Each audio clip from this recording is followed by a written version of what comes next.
कार्यक्रमाचे संचलन म्हणजे आनंद गर्भ आणि माझे बंधू आणि भगिनी, खरोखरच खूप आनंद होत आहे आपल्यासमोर उभं राहत असताना आणि बोलताना. आणि खास करून आज जे आपण सकाळीपासून आतापर्यंत ध्यान केलेलं आहे, नाश्ता केलेला आहे, फार चांगलं वाटलं. आणि जणू काय आपला जो काय आनंद आहे शिबिराचा तो आपल्या सर्वांच्या चेहऱ्यावर दिसतो. काल आपण जसं होतो आणि आज जसं आहोत ते निश्चितच तसं नाही. खूप मोठा फरक पडलाय. आणि सकाळी काम करत असताना कामाच्या पाया करत असताना सुद्धा खूप चांगल्या पद्धतीने करत होते. आणि असं वाटतं की खरंच शिबिराचा जो काही आनंद आहे तो खऱ्या अर्थानं आपल्या चेहऱ्यावर ओसळत आहे. आणि ते पाहून मला सुद्धा खूप वाटलं, चांगलं वाटतं की आपण अधिक बुद्धाची जी काही शिकवण आहे ती चांगल्या प्रकारे ग्रहण करू शकतो, किंवा बाबासाहेबांची जी शिकवण आहे ती अधिक चांगल्या प्रकारे आपण ग्रहण करू शकतो. आणि हेच खरं तर शोधक आहे किंवा पाहतक आहे की ह्या सगळ्या गोष्टी आपण करत आहोत. तर आपण मुख्य वाक्याविषयाकडे वळूयात. तर आपण काल आपला अभ्यास गटामध्ये बऱ्याचशा गोष्टी केल्या असणार. काय करत होतो आपण काल, कुठपर्यंत आलो, त्याच्या पुढे आता आपण जाऊया. काय काय झालं काल? ओके, कालामानी शंका कुणाला विचारली होती? भगवंताला विचारली होती. Yes, okay. आणि भगवंत म्हटले की अशा प्रकारची शंका उपस्थित होणं हे खूप चांगल्या प्रकारची बाब आहे. ओके, पण त्यांना काय शंका आली? काय झालं होतं जेव्हा भगवंत आले आणि कालामाला भेटले, तर कालामाची काय शंका काय होती, काय प्रॉब्लेम काय होते त्यांचे? कालामाचे काय प्रॉब्लेम होते? आपले प्रॉब्लेम तेच आहेत आणि त्यावरच कालामाचे प्रॉब्लेम होते. काय होते? बोला बोला, काय होते प्रॉब्लेम?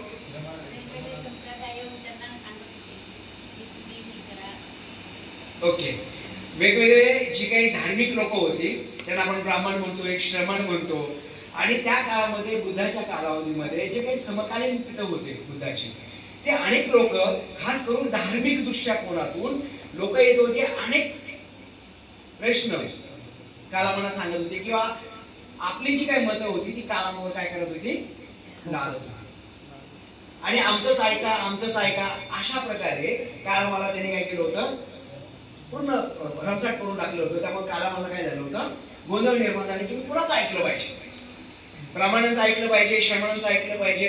आणि प्रत्येक गोष्टी काय करायची ते कालामालावर काय करायचे, आपली मतं लादत होते. आणि म्हणून कालामालावर फार गोंधळ निर्माण झाला होता. आता आपण काय केलं पाहिजे, आणि मग त्यांना शंका निर्माण झाली की काय केलं पाहिजे. आणि मग ते काय करतात, भगवंताला प्रश्न विचारतात की भगवंत, ही आम्ही जी कालाम लोक आहोत, या नगरीमधली जी लोक आहोत, या नगरीमध्ये अशी समस्या आहे, तर मग आम्ही काय केलं पाहिजे? पहिली गोष्ट भगवंत काय करतात, त्यांनी प्रश्न विचारल्यानंतर त्याला प्रतिसाद देतात. काय प्रतिसाद देतात? येस, तुमची शंका आहे ना ही बरोबर आहे. शंका निर्माण होणं ही खूप महत्वाची गोष्ट आहे. जर अशा प्रकारची अडचण असेल तर शंका निर्माण होणं खूप महत्वाचे आहे. कारण जर कारण नसताना शंका निर्माण केलं म्हणजे त्याला काय म्हटलं जातं, शंका म्हटलं जातं. पण तुमची शंका होणं फार महत्वाचं आहे. मग आता आपण काय करूयात, आज आणि उद्या भगवान बुद्धांनी त्यांना काय उत्तर दिली ते आपण पाहूया. आणि उत्तराच्या माध्यमातून आपल्याला लक्षात येईल की कालामाने पुढे काय केलं पाहिजे. आता हे कालम काय होतं, हे कालम समजा त्या काळात झाले 2000-2500 वर्षांच्या अगोदर कालम झाले. मग आता कालम कोण आहेत? कालम कोण आहेत? आपण आहेत. कालमांना बाजूला ठेवा आणि नांदेडकरांना समोर ठेवा, आहे की नाही? कारण ही समस्या त्यांची नाही, आपली पण समस्या. तर मग भगवंत काय सांगतात की कालामो, हे लक्षात घ्या. पहिली गोष्ट मी तुम्हाला सांगतो, ते म्हणतात जर कोणी तुम्हाला वारंवार एखादी गोष्ट सांगितली, काय म्हणतात, तुम्हाला जर कोणी वारंवार एखादी गोष्ट जर सांगितली तर तुम्ही त्याच्यावर विश्वास ठेवू नका. फार महत्वपूर्ण गोष्ट सांगताय. काय म्हणतात, जर कोणी तुम्हाला वारंवार एखादी गोष्ट सांगितली तर ती गोष्ट सत्य आहे असं तुम्ही मान्य करू नका. असं का म्हटलं त्यांनी? कारण जर एखाद्या माणसाच्या कानाजवळ घंटी जर वाजत राहील, त्याला पुढचं ऐकायला येतं का? ऐकायला येतं का?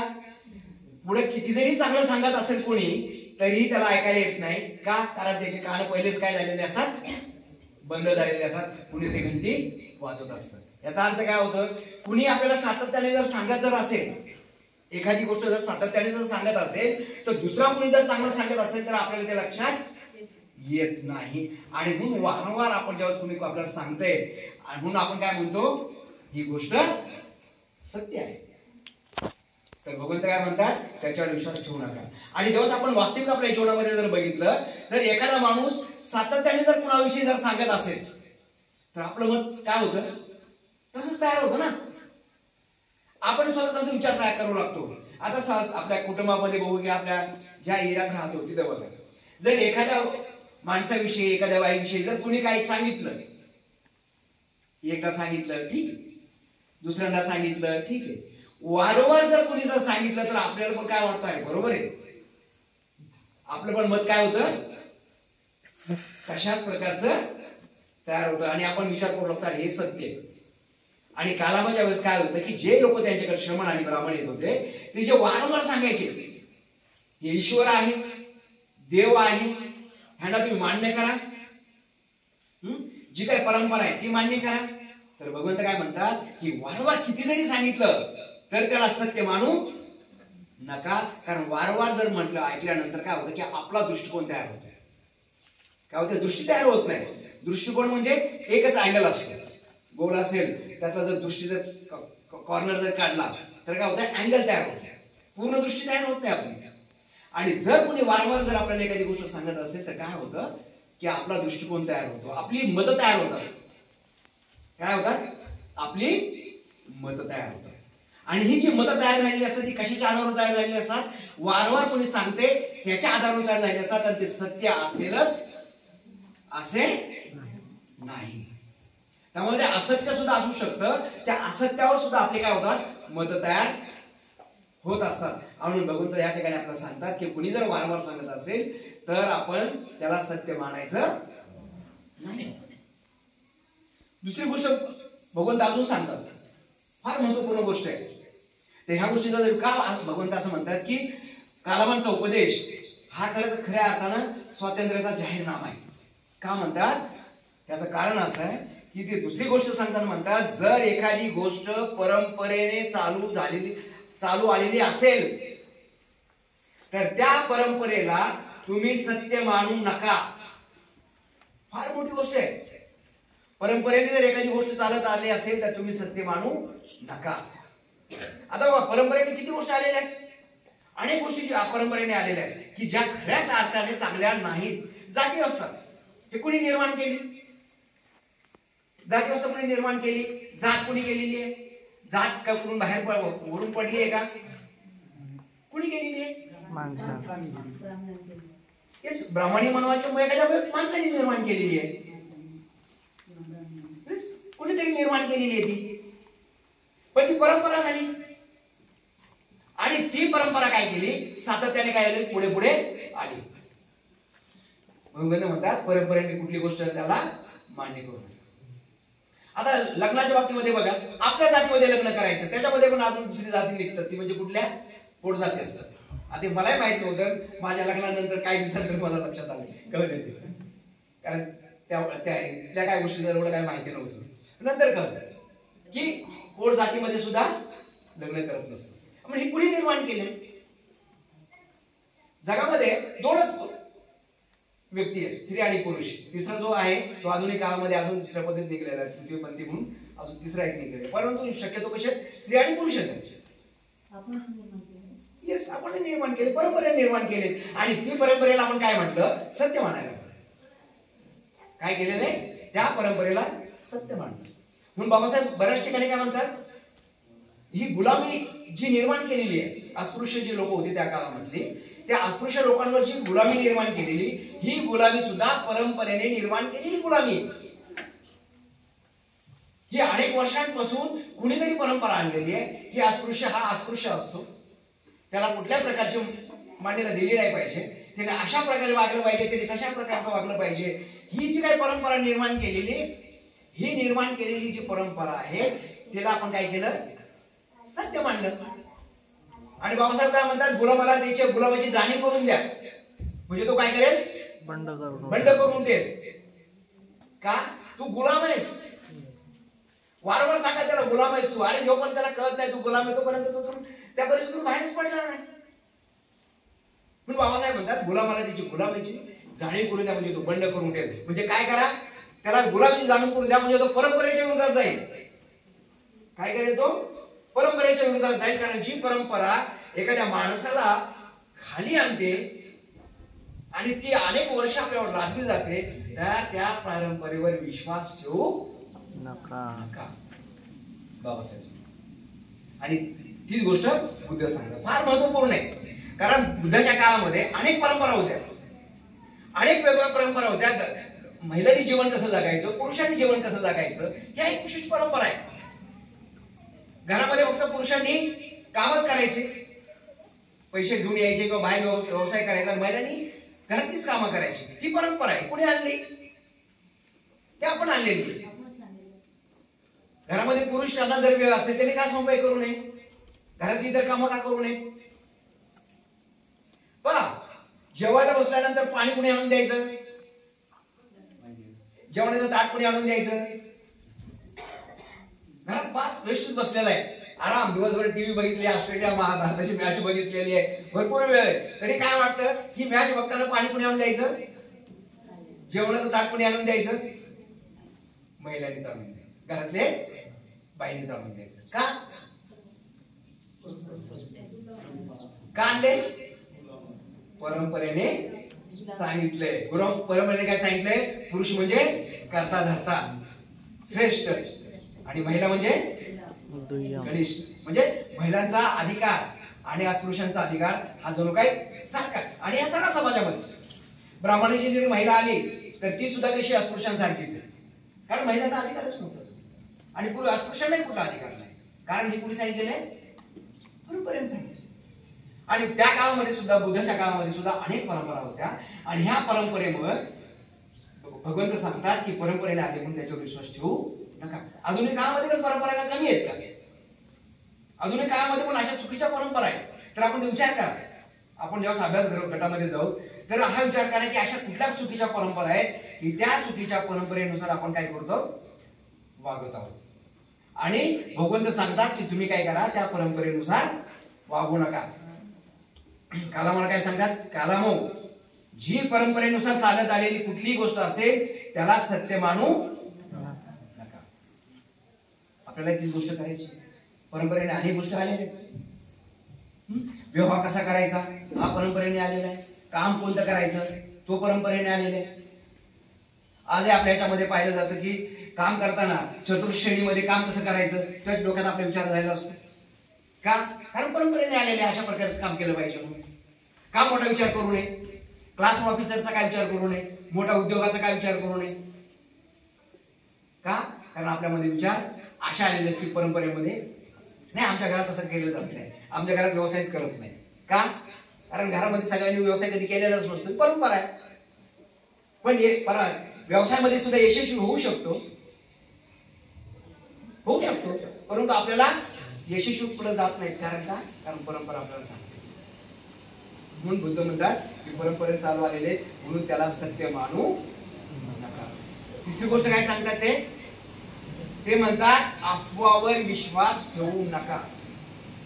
अफवा म्हणजे काय, एखादा चांगला व्यक्ती आहे त्याच्याविषयी काहीतरी वाईट सांगणे,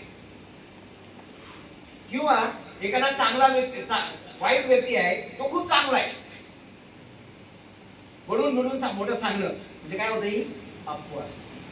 आणि अफवामुळे काय होतं की अनेकांचे संसार उद्ध्वस्त होतात, कुटुंबामध्ये उद्ध्वस्त होतात, समाजामध्ये आपण एकनिष्ठ राहू शकत नाही, एकत्र राहू शकत नाही, कारण अफवा फार मोठी गोष्ट असते. आणि बुद्ध म्हणतात तो अफवावर विश्वास ठेवू नका. आणि आपण जेव्हा विचार केला, आपला जर विचार केला, आपल्या लाईफचा जीवनाचा जर विचार केला तर आपण किती कालावधी अफवावर विश्वास ठेवतो. किती? आता शिबिर कसं झालं, इथून पासून शिबिरात काय केलं, इथून पासून आपले सुरू होणार. गेल्यानंतर चांगलं जरी झालं तरी म्हणणार काय जेवणच चांगलं नव्हतं, हेच चांगलं नव्हतं, आनंद गर्वानी हेच केलं नाही, हेच केलं नाही, आणि सगळं केलं असतं. आपण हे खूप आनंद घेतला असतो, परंतु काय होतं, सवय झाली असते अफवा निर्माण करायची. नाव ठेवल्याशिवाय जमत नाही. चांगलं करा तरी नाव ठेवलं जातं, आणि वाईट केला तर नाव ठेवलंच पाहिजे, तर तिथं नाव ठेवत नाही. बरोबर आहे. अशा प्रकारची गोष्ट घडत असते. म्हणून म्हणतात की अफवावर विश्वास ठेवू नका. आणि त्या काळामध्ये अनेक प्रकारच्या अफवा असायच्या. काय व्हायचं की जेव्हा ब्राह्मण यायचे तर ब्राह्मण काय म्हणायचे की त्यांच्यावर मतं लादायची, काय तुम्ही असंच केलं पाहिजे, महिलांनी असंच केलं पाहिजे, पुरुषांनी असंच केलं पाहिजे, आणि हे सत्य आहे असं केलं पाहिजे. आणि म्हणून बुद्ध म्हणतात की त्यावर अफवा विश्वास ठेवू नका. आणि त्याच्यानंतरची चौथी महत्वाची गोष्ट आपण बघणार आहे, अत्यंत महत्वाची गोष्ट. ते काय म्हणतात, बुद्ध म्हणतात की शास्त्राने सांगितलंय, एखाद्या शास्त्रामध्ये अशा प्रकारचं सांगितलं आहे म्हणून तुम्ही काय करा, मानू नका. फार महत्वपूर्ण गोष्ट आहे बरं का. सहज आपण याच्यातून बाजूला जाऊ शकत नाही. शास्त्र म्हणजे एखाद्या पुराणामध्ये, एखाद्या पुस्तकामध्ये, ग्रंथामध्ये काय सांगितलंय याचा आपण त्याला सत्य मानायचं. आता पुराणामध्ये बघा, शास्त्र म्हणजे काय म्हणतो आपण त्याला, वेद लिहिलेले आहेत, कोणी वेदाचे ग्रंथ लिहिलेले आहेत, त्याच्यामध्ये जे लिहिलेले ते तुम्ही मानलं नाही पाहिजे. वेदामध्ये काय लिहिलेलं आहे, जे काही सांगितलंय ते मानले नाही पाहिजे. शास्त्र म्हणजे काय होतं की ज्यावेळेस इतर धर्मातील जे धर्मग्रंथ आहेत, त्याला आपण बौद्ध धर्माचे सुद्धा ग्रंथ म्हणतो बरं का. ते काय केवळ एका ग्रंथाचं नाही म्हणत नाही की बौद्ध धर्मातील ग्रंथ आहे त्यासाठी तुम्ही करा, असं नाहीये. सगळे धर्मग्रंथ आहेत. मग तुम्ही हिंदू धर्माचे धर्मग्रंथ बघा, तुम्ही ख्रिश्चन धर्माचे धर्मग्रंथ बघा, तुम्ही मुस्लिम धर्माचे ग्रंथ बघा, त्याला चौथा जो पारशी धर्माचे धर्मग्रंथ बघा. कुठल्याही धर्मग्रंथामध्ये जे काही सांगितलं आहे त्याला तुम्ही प्रमाण मानू नका. किती महत्वपूर्ण गोष्ट सांगितली. आणि त्या काळामध्ये जे कोणी श्रमण आणि ब्राह्मण होते ते काय म्हणायचे, शास्त्रात सांगितलंय म्हणून तुम्हाला मानलं पाहिजे, धर्मग्रंथात सांगितलंय म्हणून तुम्हाला मानलं पाहिजे. काय म्हणतात हे चुकीचं आहे. आता शास्त्रामध्ये काय सांगितलंय, शास्त्रात सांगितलंय काय, ईश्वराला माना, देव आहे, सांगितलं की नाही. शास्त्रात सांगितलं काय, ईश्वराला माना, आत्म्याला माना. आणि बुद्ध काय म्हणतात, धर्मग्रंथ द्या फेकून, असंच म्हणतात, धर्मग्रंथ मानू नका, प्रमाण मानू नका. म्हणजे ईश्वर सुद्धा मानू. आता फार अवघड गोष्ट आहे. ईश्वर म्हटलं की आपल्याला वाटतं की कसं काय शक्य, हे सगळं तर काय ईश्वरानेच निर्माण केलं. आणि धर्मग्रंथात सांगितलंय, धर्मग्रंथात सांगितलंय काय, पृथ्वी कशावर बसली आहे, शेषनाग. कुठे बसली हो, कुठला नाग आहे, शेषनाग. शेषनाग म्हणजे काय होतो, मोठा नाग आहे. आणि त्या नागावर काय झालं की पृथ्वी बसली. आता नाग हल्ला तर मध्ये काय होतं की पृथ्वी पण हलते आणि भूकंप होतो. बरोबर बरोबर होतं का. शास्त्रात सांगितलं, आपण नाही केलं सांगितलं. तुम्ही वेद काढा, पुराण काढा, त्याच्यामध्ये ते सांगितलंय. ते खरं आहे का. जर खरं जर नाग जर बसू शकत असेल तर नाग किती मोठा असू शकेल. आता पृथ्वी एवढी मोठी आहे तर नाग किती मोठा पाहिजे. पण तेवढा नाग असू शकतो का, कल्पना का. किती असू शकतो नाग असून पृथ्वीवर. अजगर जर म्हटलं किती मोठा असू शकतो. 30 फूट 30 फूट. किती असू शकतो. 35 फूट 30 फूट असेल, 40 500 फूट असेल, 1000 फूट, 10,000 फूट धरा, एवढा असू शकतो. आणि एवढी असू शकते. पण आपण काय करतो, सहज विश्वास ठेवतो. काय करतो, सहज विश्वास ठेवतो. आणि म्हणून भगवंत काय म्हणतात की तुम्ही ग्रंथावर विश्वास ठेवू नका. आणि ते विज्ञानवादी दृष्टिकोन हे करतात. विज्ञानवादी जे दृष्टिकोन आहे तो म्हणतात त्या तुम्ही काय केलं, अंमलात केलं पाहिजे. हा महत्वपूर्ण म्हणजे बाब बुद्ध या ठिकाणी सांगतो. आता कसं आहे, आता धर्मग्रंथामध्ये काय सांगितलं की मनुष्याची निर्मिती कशी झाली, निर्मिती केली झाली. ओके, हिंदू धर्म काय सांगतो की ब्राह्मण मुखातून ब्रह्माच्या ब्रह्म नावाच्या एका देवातून काय केलं, तोंडातून ब्रह्म निर्माण झाला. भाऊतून, भाऊ म्हणजे हातातून काय झाला, क्षत्रिय निर्माण झाला. वैश्य म्हणजे कोण, वैश्य म्हणजे जे व्यापारी कुठून निर्माण झाले, मांडीतून झाले. आणि शूद्र, आता हे कोण सांगतं, बरोबर की नाही, धर्मग्रंथ सांगतात. हा, धर्मग्रंथ हे सांगतात की अशा प्रकारे मनुष्याची निर्मिती झाली. बरं ठीक आहे, आता हे आपण मान्य करू की धर्मग्रंथात असं सांगितले. आता ख्रिश्चन धर्मामध्ये काय सांगितले, मनुष्याची निर्मिती कशी झाली, कुणाला माहिती? ॲडम इव. ओके, ॲडम आणि यू असं म्हटलं जातं की ईश्वर म्हणजे पहिला निर्माण झाला. आता ईश्वराची आई वडील कोण होती त्याला माहिती नाही, पण ईश्वर आला. आणि ईश्वराने काय केलं, दोन माणसं निर्माण केली. एक म्हणजे ॲडम आणि दुसरी यू. हे दोन आले आणि त्यांना काय केलं, ईडन गार्डनला पाठवलं. आता ईडन गार्डन कुठे आहे नावाचं जे गार्डन आहे त्याच्यावर पाठवलं. आणि त्यांना काय सांगितलं, हे फळ खाऊ नका आणि ते फळ खाऊ नका, त्यांना सांगितलं. परंतु तो मनुष्य आहे, जे सांगितलं नाही ते माणूस करतो ना, जे सांगितलं ते काय करत नाही. आता हे असं असल्यामुळे त्यांनी काय केलं, फळ जी खायची सांगितली ती खाल्ली नाही आणि जी खायची ती काय खाल्ली नाही. मग त्यांनी काय केलं, श्राप केला. आणि काय म्हटलं जातं की आता हे त्यांना काय केलं, मग पृथ्वी तलावर पाठवलं. आणि त्याचे आपण कोण आहेत, वंशज. ॲडम आणि यूचे आपण कोण आहेत, वंशज. म्हणजे आपले आई वडील कोण, पूर्वज कोण, ॲडम आणि यू. आता हे धर्मग्रंथ सांगितले. आता कसं मानायचं हो खरं, का मानायचं बरोबर आहे का? आता तुम्हाला काय वाटतं ते सांग. हे जर मनुष्याची निर्मिती अशी होत असेल तर विज्ञानामध्ये दृष्टिकोन राहिलाच कुठे, विज्ञानामध्ये दृष्टिकोन राहू शकत.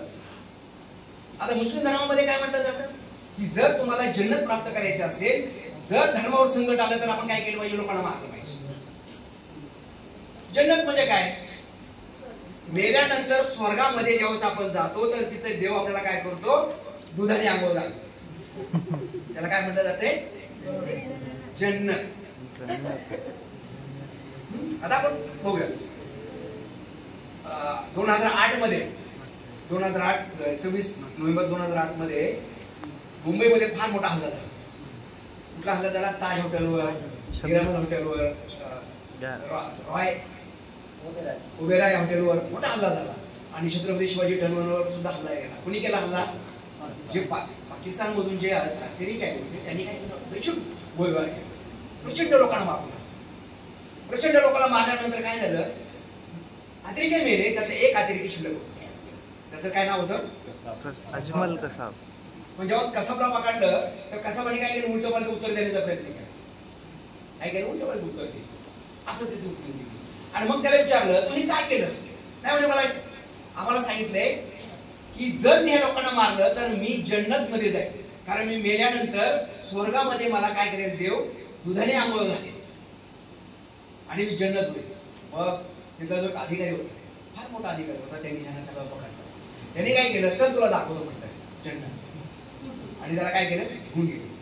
आणि जेवढे अतिरेकी मेले होते की नाही, त्या सगळ्या अतिरेक्यांचं मृतदेह ठेवले होते एका घरामध्ये. त्याला घेऊन आले. म्हटलं बघ, हे जन्नत जी जन्नत. अरे म्हणतो, त्याने यांना सांगितलं की हे जे लोक आहेत ना मेलेली अतिरेकी, लोकांना असं वाटतं की त्यांनी त्यांना थोडी सुद्धा जागा देऊ नये, ह्या पृथ्वी तलावर की इथली कुठली थोडीसं जागा सुद्धा देऊ नये असं लोकांना वाटतं. कारण हे असंख्य लोकांना मारलेलं आहे. 300 लोकांपेक्षा जास्त लोक काय केले, मेली, त्या जखमी झालीत. 180 लोकांच्या आसपास लोक मेलीत. आणि एवढा गोळीबार केला असंख्य लोकांना. आणि मग कुठे गेलं तुमचं जन्नत, बघ म्हणे तुझं जन्नत दिसते का. ह्यांनी मारल्यानंतर कुठला देव आलाय त्यांना आणि कुठे त्यांना दुधाने आंघोळ घातली का दुधाने आंघोळ. आणि दुधाने आंघोळ घातल्यानंतर काय तुला कुठे जन्नत होणार आहे. काय गोष्ट तुम्ही सांगितलेली, धर्मग्रंथात सांगितले का की लोकांना जर आपल्या धर्माच्या विरोधात कोणी जर बोललं, चुकीचं बोललं, तर त्याला काय करा, मारून टाका. कोणी सांगितलंय? धर्मग्रंथ सांगितलं. आणि बुद्ध म्हणतात की तुम्ही धर्मग्रंथावर विश्वास ठेवू, धर्मग्रंथावर विश्वास ठेवू. पण आपण याच्यामध्ये ना बोर्ड आहे असं दौर झालं असतं. एक आहे ना, एक इव्हॅल्युएशनचा सिद्धांत आहे, उत्क्रांतीचा सिद्धांत. डार्विनचा एक सिद्धांत आहे. त्याच्या अगोदर तो जर सिद्धांत जर लक्षात आला तर आपल्याला लक्षात येऊ शकतं बुद्धाने काय सिद्धांत सांगितला आणि आधुनिक शास्त्रज्ञ सुद्धा कशा प्रकारच्या विज्ञानवादी दृष्टिकोन ठेवतात ते आपण पाहतो. आधुनिक शास्त्र आता तो एक डार्विनचा थोडा सिद्धांत बघू. डार्विन आणि किंवा त्या ज्यांनी उत्क्रांतीवादी सिद्धांत जर निर्माण केलाय तो त्याचा आपण थोडं बघण्याचा प्रयत्न करूया.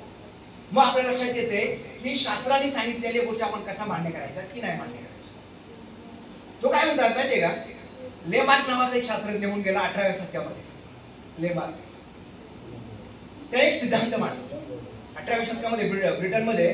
तो एक शास्त्रज्ञ होऊन गेला. तर त्याने काय केलं, सर्वप्रथम उत्क्रांतीचा सिद्धांत मांडला. त्याला इंग्लिशमध्ये इव्हॅल्युएशन म्हणतात. आणि बुद्धाने हे इव्हॅल्युएशन सिद्धांत, उत्क्रांतीचा सिद्धांत त्याच वेळेस मांडला होता. परंतु आधुनिक काळामध्ये आपण ज्या शास्त्रज्ञांनी मांडला त्याचा विचार करतो. त्यांनी काय केलं, लेमार्कने असा सिद्धांत मांडला.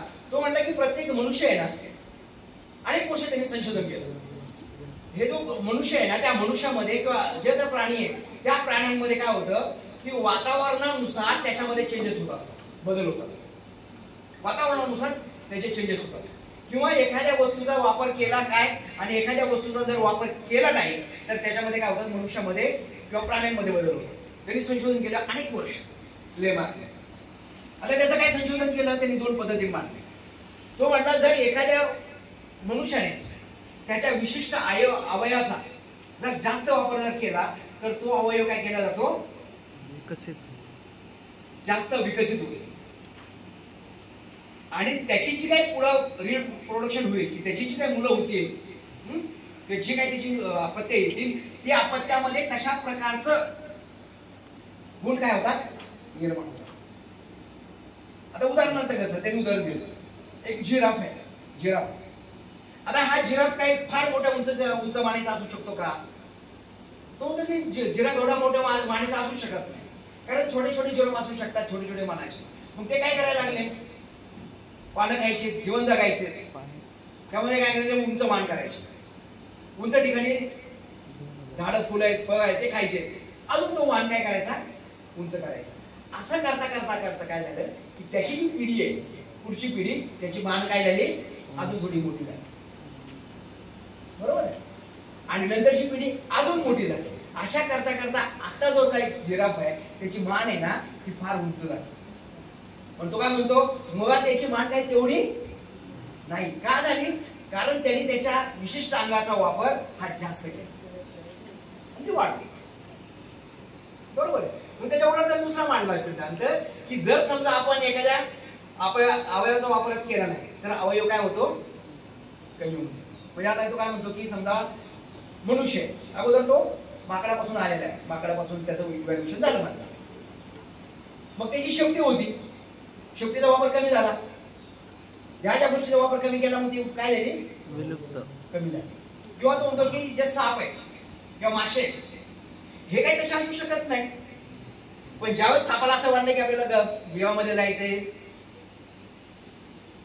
काय जे प्राणी खाण्यासाठी बेवात जायचंय, त्यावेळेस त्याचे जे काही इतर जे अवयव असतील ते अडचण आणणार ना, कुठेतरी अडचणी निर्माण होतात. त्यामुळे ते काय करायचे, त्याचा वापर करणं बंद झालं. आणि नंतर त्याचं जे रिप्रोडक्शन झालं, त्याचे जे काही दुसरे हे झाले, त्याचे अपत्य झाले, तर त्याला काय झालं, गुळगुळीत झाले, त्याला कुठले अवयव राहिले. अशा प्रकारचे त्यांनी लेमार्कने पहिला सिद्धांत मांडला इव्हॅल्युएशनचा. आणि त्याचा प्रभाव जगावर फार मोठ्या प्रमाणात झालेला आपल्याला पाहायला, फार मोठा प्रभाव झाला. आणि लोक त्या पद्धतीने विचार करू लागले, हे बोललेलं ते काही बरोबर आहे. आणि पुढे त्यांनी काय केलं, संशोधन केलं. त्याच्यानंतर दुसरा एक शास्त्रज्ञ निर्माण झाला 1831 मध्ये. त्याचं नाव होतं डार्विन. काय होतं, डार्विन नावाचा एक शास्त्रज्ञ निर्माण झाला 1831 मध्ये. आणि 1858 मध्ये त्यांनी संशोधन केलं. त्याचा एक ग्रंथ म्हणजे त्यांनी पुस्तक रूपाने बाहेर काढलं. तर मग 1831 तर 1858च्या मधल्या काळात त्यांनी काय केलं, त्याचं काही लक्ष शिक्षणामध्ये नव्हतं. डार्विनचं शिक्षणात होतं, पण त्याला काय वाटायचं की निसर्गामध्ये फिरावं असं त्याला वाटायचं.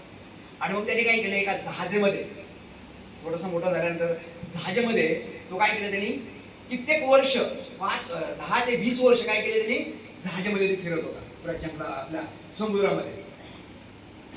आणि वेगवेगळे पक्षी तो पाहत होता, वेगवेगळे प्राणी पाहत होता. आणि वेगवेगळे प्राणी पाहत असताना त्यांनी काय केलं, त्याचं संशोधन करत होतं, त्याचं टिपण करत होतं की कशा कशा प्रकारचं. असं करताना त्यांनी कित्येक वर्ष त्याच्यामध्ये काय केले, खर्च केले डार्विनने.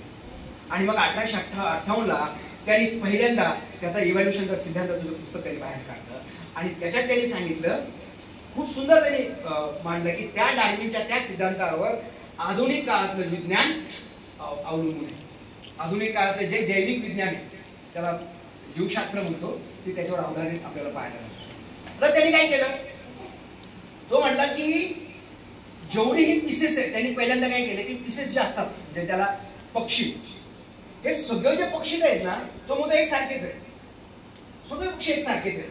आणि त्यांची नावं त्याने टाकली, एवढे पक्षी सगळे. आणि हे पक्षी काय म्हणतो की एक सारखेच आहेत.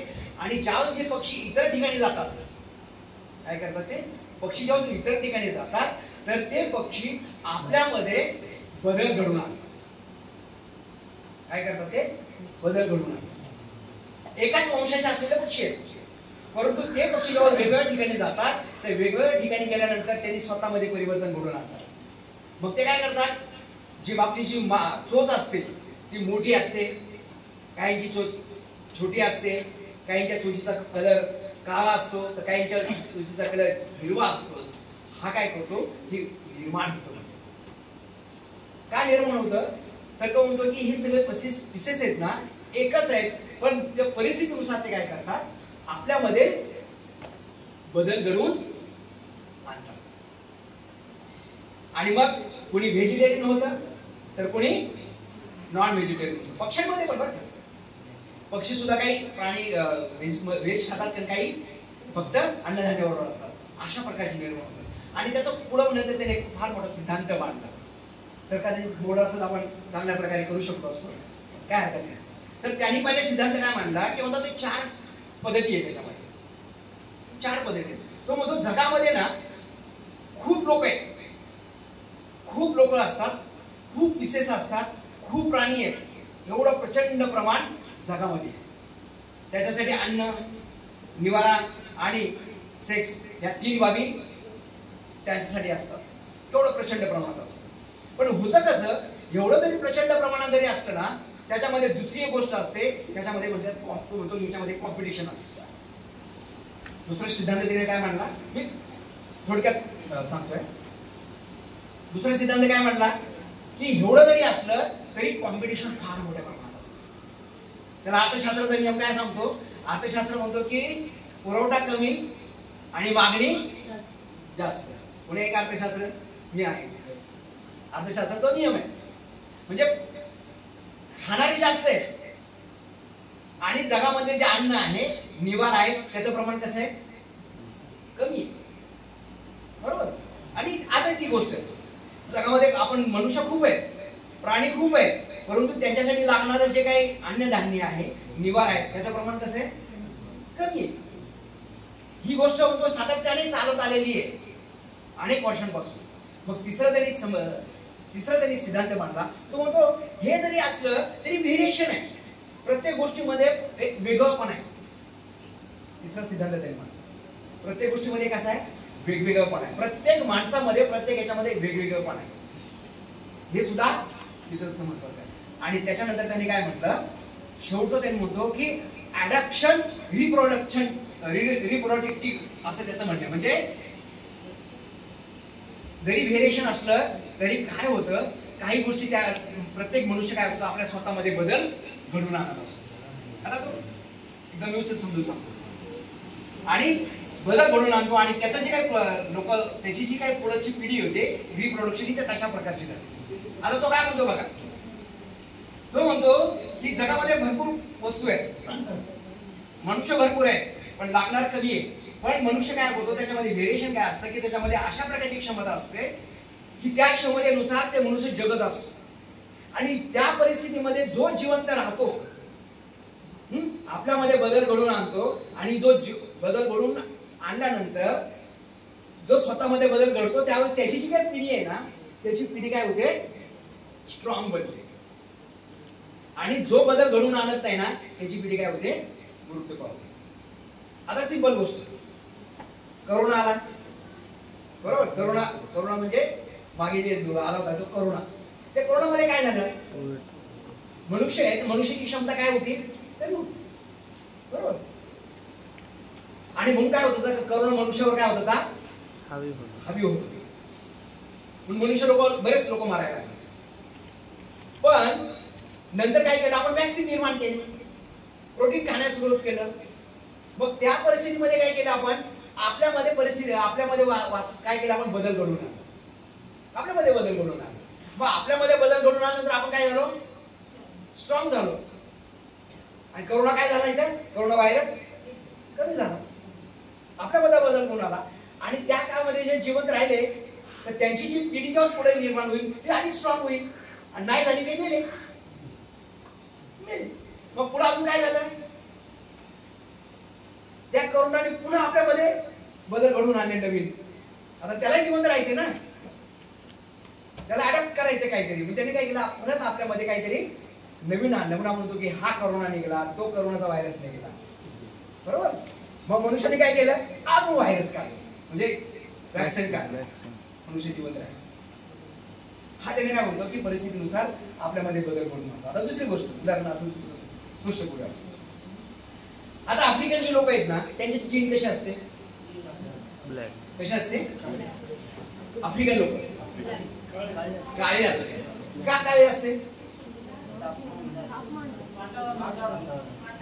का वातावरण कसं असतं तिथे, प्रचंड उष्ण तापमान असतं. आणि उष्ण तापमानामध्ये जर गोरी स्किन तिथं गेली तर काय होईल, जळून जाईल. ते काळी होणार नाही, तो जळून जाईल. आणि मग जर तिथं जिवंत राहायचं असेल तर कसं आपल्यामध्ये बदल घडला पाहिजे की आपली स्किन सुद्धा तिथे काळी झाली पाहिजे. का, कारण उष्णता जेव्हा आपल्याकडे येईल तर त्या उष्णतेला सामोरं जाण्याची क्षमता कोणात असली पाहिजे, आपल्यामध्ये असली पाहिजे. तरच आपण तिथे काय राहू, जगू. नाहीतर काय, मरू. जगू आणि मरूच आहे. तिथं काय होतं, लगेच मरणार आपण. कारण का, त्या वातावरणात आपल्याला बदल घडून आणला आवश्यक आहे. तिथे बदल घडून. आता उलट कारण बघू, जे तिथं थंडगार प्रदेश आहे, थंडगार प्रदेशामध्ये आपली स्किन कशी पाहिजे, गोरी पाहिजे. कारण त्या थंड वातावरणासाठी गोरापणा हा काय होतं, फार महत्वपूर्ण असतं. आणि जर तिथं जर काळी स्किन असेल तर तो त्या वातावरणाशी जगू शकत नाही, टिकू शकत नाही. त्याच्यामध्ये बदल त्याला घडून आणला पाहिजे. आणि ते काय म्हणतो, डार्विन काय म्हणतो की जर त्यांनी बदल घडून आणला नाही तर काय होईल, ते मृत्यू होऊ पावतो. आणि ज्यांनी बदल घडून आणला तो जिवंत राहतो. आणि त्याचं जे प्रोडक्शन आहे, म्हणजे त्याची जी अपत्य आहे, ती अपत्य काय राहतात, स्ट्रॉंग होतात. आणि ज्यांची अपत्य नसतात ती काय होतात, मरून जातात. तिथं असं नाही. हा म्हणून त्याचा फार मोठा सिद्धांत. आता कधी कधी काय होतं की एखादा पक्षी, त्या पक्ष्याचं कलर आणि त्या झाडाचा कलर हा कसा असतो, का असतो सारखा, त्यांनी सांगितलेलं डार्विन, मी नाही सांगितलं. का असतो, का काय असतो. किंवा एखादा पक्षी आहे, हिरवा असतो, डार्क हिरवा असतो, आणि त्या झाडाचाही कलर तेवढाच असतो. का असतो, कॅमोफ्लेज. कारण त्याला जिवंत राहण्यासाठी जी त्या ठिकाणी परिस्थिती असते त्या झाडासोबत त्याला राहिलं पाहिजे. नाहीतर राहिलं जर नाही, दुसरा कलर जर आला तर दुसरे प्राणी त्याच्यावर काय करतील, हल्ला करतील. आणि म्हणून त्याला जिवंत राहायचंय, त्याच्यामध्ये त्यांनी बदल घडवून आणला पाहिजे. म्हणून तो काय करतो, त्या झाडासारखाच आपला स्वतः कलर येतो. आणि मग त्याच्यानंतर त्याची जी काही पिल्ले येतात ती कशी होतात, तशा प्रकारची पिल्लं होतात. आणि म्हणून व्हेरिएशन खूप मोठ्या पद्धतीने झालेलं आहे, वेगवेगळ्या पद्धतीने झाले. मग आपल्याला कधी कधी होतात, आणि हिरवा साप आहे, हिरवा साप काय, मग आता हिरवा असतो का, हा हिरवा डोसो त्याच्यामध्ये बदल घडवला. अशा प्रकारे काय होतं, डार्विनचा सिद्धांत सांगतो की मनुष्याची निर्मिती अशी झालेली आहे. आपण म्हणतो मनुष्याची निर्मिती कोणी केली आहे? हे ब्रह्माने केली. ब्रह्मा त्याच्या आई वडिलाचा काय पत्ता नाही, त्याला आपण म्हणतो की त्याने आपली निर्मिती केली. म्हणजे हे शास्त्राला धरून आहे का? विज्ञानाला धरून आहे का? विज्ञानाला धरून. आणि मग बुद्ध म्हणतात आपण काय केलं पाहिजे? विज्ञानवादी दृष्टिकोन आपल्याला पाहिजे. शास्त्रात अनेक गोष्टी सांगितल्या. शास्त्रात काय सांगितलं की शिक्षण कोणी घ्यायचं? ब्राह्मणांनी. कोणी सांगितलंय? ब्राह्मणांनी शिक्षण घ्यायचं आणि त्याची कामं ठरवून दिलेली. आणि एखादा व्यक्ती जर किती हुशार असला तरी त्याला शिक्षणाचा अधिकार नाही. कारण का? कारण शास्त्राने सांगितलं नाही. शास्त्राने ते सांगितलं नाही. आणि म्हणून बुद्ध म्हणतात की शास्त्राने सांगितलंय म्हणून त्याच्यावर विश्वास करू नका. आणि जर आपण बुद्धाचा जर विचार केला तर जो काही इव्हॅल्युशनचा सिद्धांत आहे आपण जो म्हणतो जो 18व्या शतकामध्ये लागलाय, 18 ते 19व्या शतकामध्ये, त्याच्या अगोदर बुद्धाने हा सिद्धांत त्यांच्या कालावधीत सांगितलेला आहे. बुद्धानी सिद्धांत. आणि बुद्ध तेवढं थांबलेले नाहीये तिथं. त्यांनी सांगितले की जे काही क्रांती झाली, उत्क्रांती झाली ना, ही उत्क्रांतीनंतर उच्च उत्क्रांती पण त्यांनी सांगितली. कशी सांगितले? शरीर आहे, मनुष्य आहे, तर तेवढा तो नाहीये. शरीर जसं वाढेल तसंच मन सुद्धा विकसित झालं पाहिजे. आणि विकसित व्हायचं म्हणजे काय? बुद्ध बनायचं, हे त्याचा काय उत्क्रांतीचा उच्च उत्क्रांतीचा सिद्धांत आहे. आणि त्यांनी उत्क्रांतीचा सिद्धांत अजून खूप सुंदर पद्धतीने सांगितलं भगवंतांनी. ते काय म्हणतात? जगातल्या कुठल्याही घडामोडी असतात ना, ह्या 5 गोष्टीवर अवलंबून असतात. हा बुद्धाचा सिद्धांत. कुठल्या गोष्टीवर अवलंबून असतात? येस, ऋतुनियम, बीज नियम, कर्मनियम, मनोनियम, धर्मनियम आणि कर्मनियम. ओके, त्यातल्या 2 सिद्धांत सांगतो की बुद्ध काय म्हणतात? जगामध्ये ज्या काय घडामोडी घडतात की नाही, तर त्या ऋतुनियमामुळे घडतात. ऋतू म्हणजे काय? की जे काही 3 प्रकारचे ऋतू आहेत त्याच्यामध्ये जर बदल झाला, सर्दी का होते? पावसामुळे सर्दी होते. का होते? कारण पाऊस पडला तर वातावरण बदल होतो, तिथं अनेक व्हायरस निर्माण होतात आणि ते आपल्याला काय करतात? इन्फेक्ट करतात. सर्दी झाली कोणी केली? कोणी? येस, वातावरणाने निर्माण केली ना. आता सर्दी कोणी? देवाने आणली. बरोबर की नाही? आता समजा आपण असं म्हणू की काही लोक असतात घसरून पाय पडतात. गेला आणि एखादे पाय पाडला, का घसरला? कारण इथं ओलं झालं. ओलं का झालं? पाऊस पडला. पाऊस का पडला? बाष्पीभवन झालं. पाऊस का पडला सांगा? बाष्पीभवन. येस, बाष्पीभवन झालं. बाष्पीभवन का झालं? सूर्याची किरण पाण्यावर पडली. सूर्याच्या प्रकाशामुळे काय झालं? बाष्पीभवन झालं. आणि बाष्पीभवन म्हणजे काय होतं? काय होतं? ओके, बाष्पीभवन काय होतं की जे पाणी असतं ना, त्याच्यातलं पाणी असतं ते बाहेर येतं, की नाही? वाफेच्या रूपाने येतं. आणि वाफेला जेव्हा थंड हवा लागते तेव्हा त्याचं रूपांतर कशात होतं? पाण्यात पडतं. आणि पाणी आल्यानंतर काय होतं? खाली चिखल होतो आणि चिखलामध्ये पाय घसरून कोण पडतं? म्हणजे आपण पडलो, डोकं फुटलं, काय झालं? कशामुळे झालं? एवढं सगळ्या गोष्टी. म्हणजे कुणी एखादी जर साथ आली ती कशामुळे झाली? देवाने आणली नाही. कुणी आणली? वातावरणाने आणली. याला काय म्हटलं जातंय? ऋतुनियम. आणि ही बुद्धाचा तो उत्क्रांतीचा एक सिद्धांत आहे. आधुनिक काळामध्ये तो सिद्धांताला काय केलं? एक व्यवस्थितरित्या मध्ये मांडलं गेलं. आणि त्याच्यानंतर आज आपण पाहतो की DNA नावाचा जो प्रकार आहे, ह्या अनेक गोष्टी आहेत, ह्या कशावर अवलंबून आहेत? ह्या डार्विनच्या ते सिद्धांतावर अवलंबून आहेत. कारण धर्मग्रंथात सांगितलंय की मानायचं नाही. तर काय मानलं पाहिजे? विज्ञानावर विश्वास ठेवून आपण मानलं पाहिजे. आणि हा सिद्धांत इथं मानतो. ही झाली 4थी गोष्ट. आणि त्यानंतर 5वी गोष्ट बुद्ध म्हणतात. 5वी गोष्ट बुद्ध काय म्हणतात? की कुणी तर्क काढला किंवा कुणी न्याय दिला, त्या न्याय दिला किंवा तर्क काढल्यावर विश्वास ठेवू नका, त्याला सत्य मानू नका. कोणाला सांगता येते? काला मला सांगतात. ही 5वी गोष्ट ते सांगतात. आता न्याय किंवा तर्क, या तर्कावर आधारित जर एखादी गोष्ट झाली आणि जर तुम्हाला कोणी सांगितली तर तुम्ही त्याच्यावर विश्वास ठेवू नका, हे बुद्ध म्हणतात. कारण काय होतं? तर न्यायामध्ये काय होतं? न्याय असं म्हटलं जातं की न्याय हा आंधळ आहे, बरोबर आहे ना? पिक्चर मध्ये आपण बघतो की न्याय देवता जी असते तिला पट्टी बांधली जाते. का पट्टी बांधली जाते? अरे ती आंधळी. कशी आंधळी असते? कारण न्यायाधीश समोर असतो ना, आपल्याला जो न्याय मिळायचा असतो तो कुठे जातो? न्याय मिळवण्यासाठी कुठे जातो? पण न्यायाधीशकडे जातो. आणि न्याय देवता कशी असते? आंधळी असते. का आंधळी असते ती? कारण त्यांच्याकडे जो कोणी येतो तो त्यांची गोष्ट सांगत असतो आणि ते न्यायाधीशला काहीही माहित नसतं. काय होतं? जे कोणी सांगतो, पहिला पक्षकार येऊन सांगतो, दुसरा पक्षकार येऊन सांगतो, ही गोष्ट त्याला काहीही माहित नसते. कारण त्याने काय केले असते? पट्टी बांधलेली असते. कारण त्या परिस्थितीमध्ये तो काही न्यायाधीश गेलेला नसतो, त्याने काही ती गोष्ट पाहिलेली नसती. पाहिली असती का? तो आपण पिक्चर मध्ये बघतो, तो समोर बसलेला असतो, एक वकील येतो, एका पक्षकाराचा काहीतरी सांगतो, दुसरा त्याला सांगतो आणि त्याचा आर्ग्युमेंट होतो, बरोबर? आणि जेव्हा हे आर्ग्युमेंट होतं त्याचा डेटा तयार केला जातो आणि त्या डेटाचा निष्कर्ष म्हणजे काय असतं? न्याय असतो. मग बुद्ध काय म्हणतात? हा जो न्याय आहे पण तो खरंच असू शकतो काय? कधी कधी चोरी केलेले पण सुटून जातात, न चोरी केलेला अडकतात. हा न्याय होऊ शकतो का? होऊ शकत नाही. म्हणून बुद्ध म्हणतात की हे कशावर अवलंबून असतं? तर्कावर आधारित असतं. पुरावे असतात. पण कधी कधी काय होतं? एखादी समिती बनते, एखाद्या चौकशी होते आणि तिची समिती बनली जाते आणि चौकशीचा रिपोर्ट येतो, तेव्हा दुसरा जो पक्षकार काय करतो? तो चौकशी व्यवस्थित बघत असतो आणि त्याच्यात चुका काढत असतो आणि चुका काढून सांगतो की नाही हे असं नाही तसं असतं.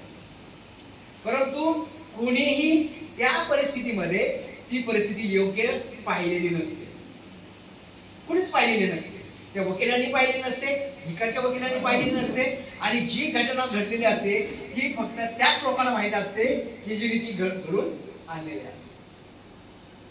मग आजकालचे वकील काय करतात माहिती? एखादी गोष्ट जर खोटी असेल, त्याला जर खरं करायचं असेल तरी पैसे घेतात आणि ते खरे सांगतात. एखादी जर गोष्ट खोटी असेल त्याला खरं करण्यासाठी पैसे घेतात आणि एखादी गोष्ट खरी असेल तर त्याला खोटी करण्यासाठी सुद्धा पैसे घेतात, बरोबर? करतात ना. मग वकील काय करतात? त्याला माहित असतं, ते काय म्हणतात? खरं खरं सांगा. मग खरं खरं सांगितलं, मी असं असं केले, चोरी केली, गोंधळ केला, काय काय केलं, मग मला याच्यातून काढ असं म्हणतात. आता केल्यानंतर काढायचं कसं? हो, केलं तर शिक्षा भोगलीच पाहिजे, पण तसं नाही, त्याला काढा. मग काय करतो? खोटं सांग, सगळे पुरावे निर्माण करतो आणि केस चालते. आणि न्यायाधीश काय करतो? त्याचा तर्क निष्कर्ष काढतो आणि त्या निष्कर्षाच्या आधारावर तर्क काढतो आणि न्याय. बुद्ध इथे काय म्हणतात? जर कोणी न्यायाने सांगत असेल, कुणी तर्काने सांगत असेल, त्याच्यावर विश्वास ठेवू नका. दुसरं काय करतात? भगवान बुद्ध या कालामाला सांगत असतात. तर मग आपण ती गोष्ट कालामाला सांगितली तरी आता दुसऱ्या काला म्हणजे कोण आहे? आपणच आहे.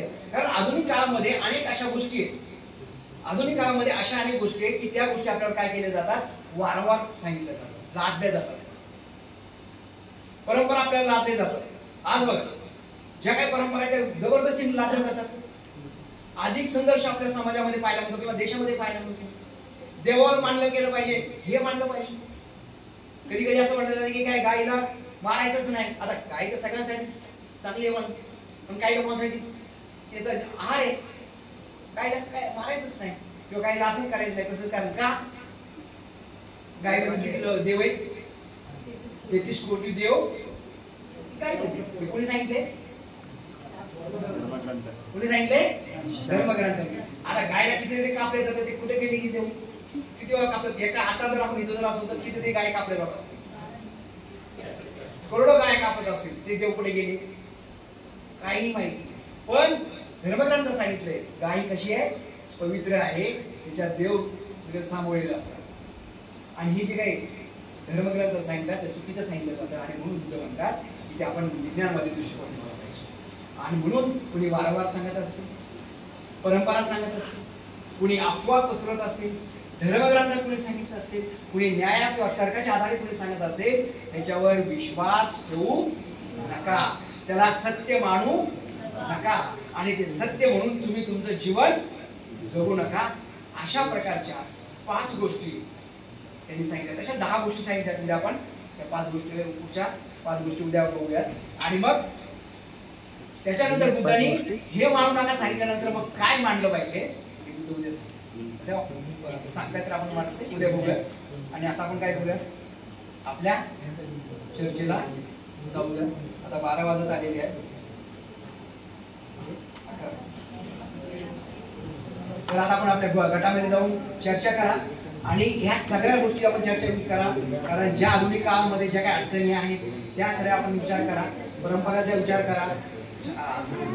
शास्त्र कसे सांगितले त्याचा विचार करा आणि आपल्या गटामध्ये चर्चा आपण थांबूया. Thank you thank you thank you thank you. सुंदर अशा ठिकाणी मानवमुक्तीचा जाहीरनामा अर्थात